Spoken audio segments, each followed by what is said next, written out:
ఆ దేవుರಿಂದ ನಿಮಗೆ ಅನುಗ್ರಹವಾಗುತ್ತೆ. విశేషముగా వినాయక పంచాయతనం కాకుండా దత్తాత్రేయుడు గురుస్వరూపుడైనటువంటి దత్తాత్రేయుడిని కూడా ఇక్కడ ప్రతిష్ఠించడం జరిగింది. ఆ దత్తాత్రేయుడు మనము శుద్ధమైనటువంటి త్రికరణ శుద్ధముగా ఉండేటువంటి చిత్తంతో ఆయన్ని ఏం అడిగినా కూడా ఆయన వెంటనే శీఘ్ర ఫలప్రసాదంగా ఆయన చేస్తాడు.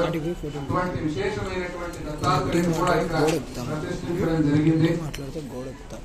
ಜೊತೆಯಲ್ಲಿ ಗಾಯತ್ರಿ ದೇವಿ, ಗಾಯತ್ರಿ ಗಾಯತ್ರಿಗಿಂತ ಬೇರೆ ಜ್ಞಾನವೇ ಇಲ್ಲ. ಗಾಯತ್ರಿಯನ್ನು ಉಪಾಸನೆ ಮಾಡಿಬಿಟ್ರೆ ಎಲ್ಲ ಜ್ಞಾನ ಕೂಡ ಆ ಗಾಯತ್ರಿ ಇದೆ. ಅದರಿಂದ ಗಾಯತ್ರಿಯನ್ನು ವಿಶೇಷವಾಗಿದ್ದಾರೆ. ಅಂತಹ ಗಾಯತ್ರಿಯನ್ನು ಕೂಡ ಇಲ್ಲಿ ಪ್ರತಿಷ್ಠೆ ಮಾಡಿದ್ದಾರೆ. విశేషముగా గాయత్రి మాతలు వేద మాత అయినటువంటి గాయత్రి తల్లిని కూడా ఇక్కడ ప్రతిష్ఠించడం జరిగింది. బ్రాహ్మణుడికి బ్రాహ్మణ తేజస్సు అనేటువంటిది చాలా అత్యగతమైనటువంటిది. అటువంటి తేజస్సును ఇచ్చేటువంటి ఆ గాయత్రి వేద మాతని కూడా ఇక్కడ ప్రతిష్ఠించడం జరిగింది.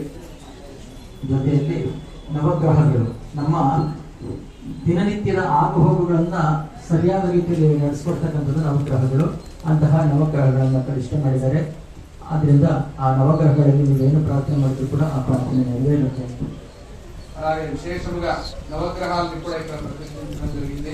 ఎటువంటి గ్రహ దోషాలు